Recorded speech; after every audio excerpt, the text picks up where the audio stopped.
You cancel the plans, again. Make up an excuse, everyone believes it. But you know the truth. You're not tired. You're scared. Scared they'll discover who you really are. There's a voice in your head that won't shut up.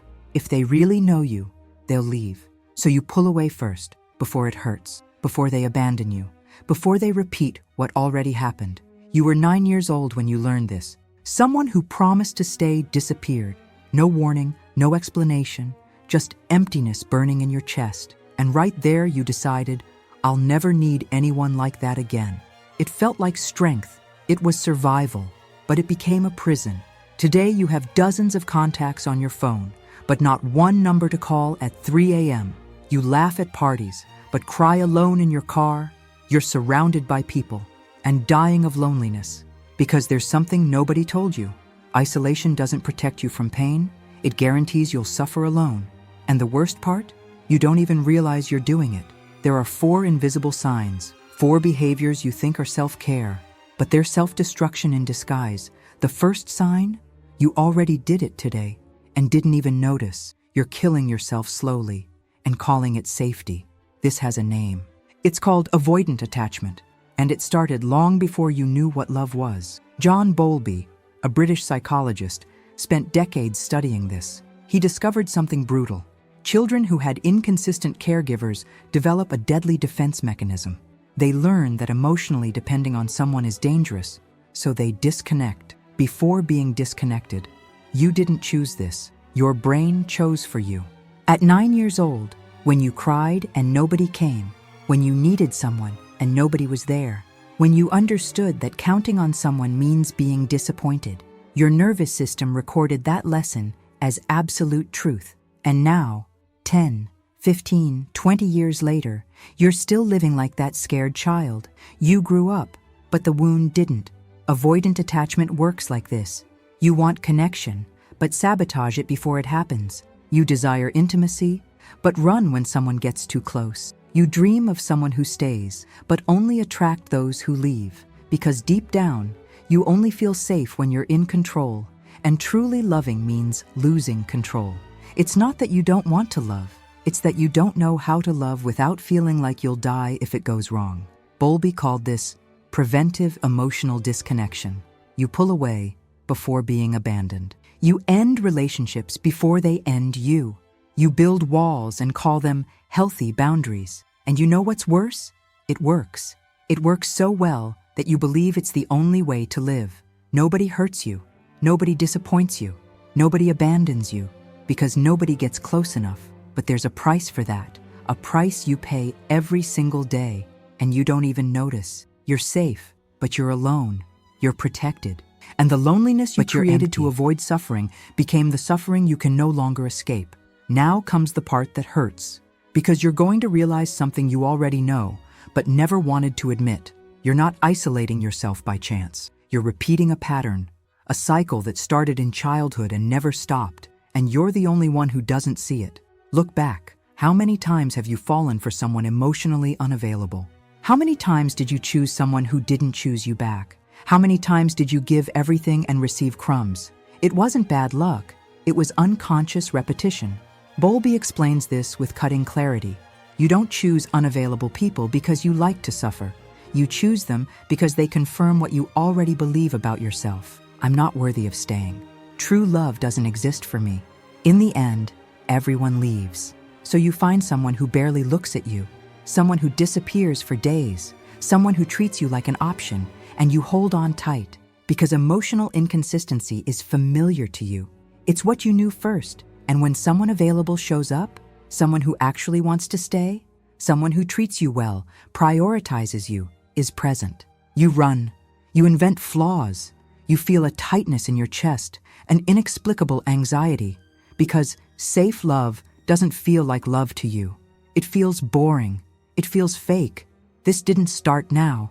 It started when you were 7, 8, 9 years old, when you learned that love is inconsistent, that people appear and disappear, that you need to work hard to be loved, that being good isn't enough. You carry this to this day. In friendships, you don't deepen. In relationships, you sabotage. In connection opportunities, you let pass. Because the fear of being abandoned is greater than the desire to be loved, and you'd rather die of loneliness than risk dying of pain. Here's the invisible loop. You pull away to avoid suffering, but you suffer because you're pulled away. So you pull away even more, and the cycle repeats until you forget what it's like to be close to someone, until loneliness becomes identity. You're not alone for lack of options. You're alone because your unconscious still believes it's safer that way. Look, if you made it this far, it's because something in this video touched you deeply. Maybe you saw yourself in these words, in this pain, in this pattern that keeps repeating endlessly. And you know what that means? That you're not crazy, you're not broken, you're just trapped in a cycle that nobody ever taught you how to break. This channel exists for this, to help you understand the pain you feel, to see the invisible patterns that imprison you, and to find your way back to a life where you don't have to choose between loving and surviving. Click the button right now and subscribe, because the next videos will show you exactly how to escape this prison you built yourself. Here's what nobody tells you about isolation. It doesn't protect you. It consumes you, slowly, silently, until you look in the mirror and don't recognize who's there anymore. You wake up tired, even after sleeping 8 hours, because carrying this loneliness weighs more than any job. You pretend everything's fine, smile in photos, answer, "I'm great," when they ask. But at night, when the lights go out, you feel it. The emptiness, the exhaustion of pretending you don't need anyone, the weight of carrying everything alone, the feeling that you're screaming and nobody hears because you covered their ears yourself. You became invisible, not because nobody sees you, but because you don't let anyone truly see you. You show edited versions of yourself, the strong version, the version that's okay, but the real version, the one that's scared, that doubts, that cries at 3 a.m., that one you hide, because showing her means risking, and risking means possibility of pain. So you lock everything inside. And the worst part, you started believing that's how it has to be, that intimacy is weakness, that needing someone is pathetic, that being alone is a sign of strength. You romanticize loneliness, call it self-care, self-love, emotional independence. But deep down, you know the truth. It's not strength, it's fear disguised as control. It's not freedom, it's voluntary prison. You're not choosing to be alone, you're running from being seen. Loneliness became your identity. You don't remember anymore what it's like to share the weight, what it's like to count on someone and they show up, what it's like to be vulnerable and not be destroyed by it. You forgot that connection isn't danger, that love isn't synonymous with abandonment, and now you're trapped in a cycle where you push everyone away and then cry because you're alone. You sabotage every chance of intimacy and then wonder why nobody stays. You build walls sky high and then complain that you're isolated. This is where it hurts, but this is also where it gets clear, because you finally understand the problem was never the world out there. The problem was always the prison in here. Now comes the part you need to hear most, because understanding the problem is important. But knowing what to do about it is what changes everything. And the good news? You can break this pattern. It won't be easy, but it's possible. Psychology discovered 2 healing actions that work. 2 practical steps that start to undo the knot you've carried for years. The first is brutal, but necessary. The second is simple, but requires courage. And both go against everything you believe about protecting yourself. But that's exactly why they work. First action: expose yourself to the discomfort of vulnerability in small doses. You don't need to open up completely with everyone. That would be irresponsible and dangerous. But you need to start practicing intimacy in safe environments. Choose one person you trust, just one, and share something real, something you'd normally hide. It doesn't have to be a deep trauma. It can be a small fear, a silly insecurity, a feeling you find embarrassing. The important thing is to break the habit of always seeming strong, always being okay, always having control. Because every time you show yourself vulnerable and aren't destroyed by it, your brain rewrites the old belief. Bowlby called this a corrective experience. Your nervous system learned that intimacy is dangerous, so you need to teach it, slowly, that intimacy can be safe. Not with everyone, not all the time, but it can. Second action: stop sabotaging those who are available. You have a radar to detect emotionally unavailable people. It works perfectly, but when someone available shows up, You make excuses to run away. I don't feel chemistry. It's too good to be true. They'll hurt me in the future. Here's the hard truth. You don't feel chemistry because your brain associates love with inconsistency. Safe love feels boring to you, so you need to consciously choose to stay, even when everything in you screams to run. Not because the person is perfect, but because they're present. And this will be uncomfortable at first. It will feel wrong. You'll want to sabotage, create problems, end it before it gets worse. But you need to take a deep breath and stay. Give something different a chance. Allow someone to choose you, even when you don't understand why. These two actions won't heal everything overnight. They won't erase years of avoidant patterns, but they'll start to open cracks in the wall you built. And through those cracks, light will start to come in, slowly, but it will. You don't need to tear down the entire wall at once. You just need to open one small window and let someone look inside. Wait, if you got distracted, stop everything right now and pay attention to this, because what comes next is the part that will change everything. This isn't psychology anymore. It's something bigger, something your heart already knows, but your mind still resists. So focus, because this next part might be exactly what you've been waiting to hear.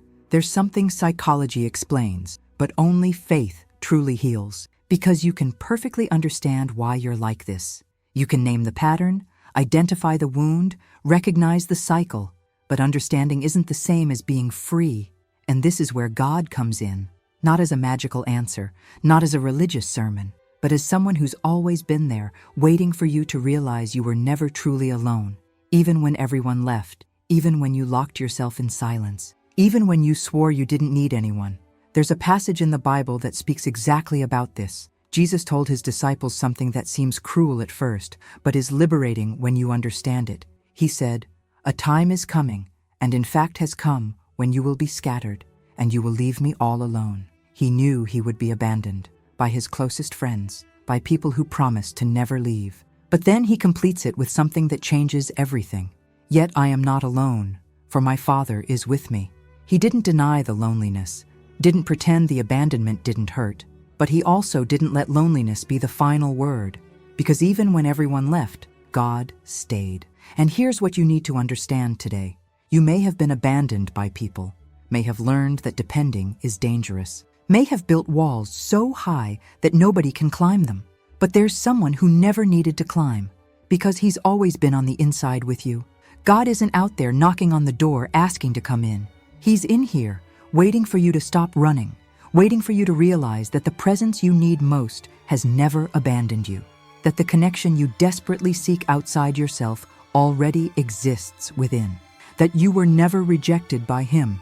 Jesus ends that sentence saying, "I have told you these things so that in me you may have peace." Peace, not superficial happiness, not temporary relief, but deep peace, even in the midst of loneliness. Peace that doesn't depend on anyone staying or leaving. Because here's the truth. You can learn to connect with people again. You can break the avoidant pattern. You can open your heart. But before that, and risk, you need to know there's already a connection nobody can break. A presence that doesn't abandon you when you fail.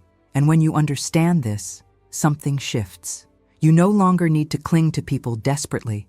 You no longer need to run from them in fear, because you already have the only certainty that matters. You're not alone, even when it feels like you are, even when everyone leaves. Loneliness can be overcome, not because you'll find the perfect person, but because you've already been found by the one who never leaves. You made it here, and that already says something about you. It says you didn't give up, that even carrying this pain, this loneliness, this fear, you still look for answers.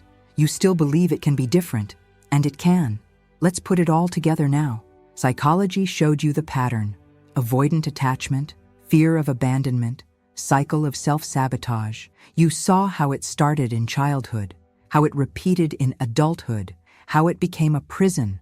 You understood that isolation doesn't protect you, it destroys you, that running from people doesn't avoid pain, it only guarantees you suffer alone. And then faith entered, not to deny psychology, but to complete what it can't do alone. Because understanding the problem is important, but having hope it can be healed is what makes you get up.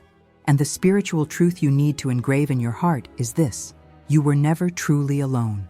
Even in the darkest moments, God was there, waiting. Now comes the practical part. Loneliness won't magically disappear. The walls you built won't fall overnight. The fear of being abandoned doesn't vanish just because you want it to.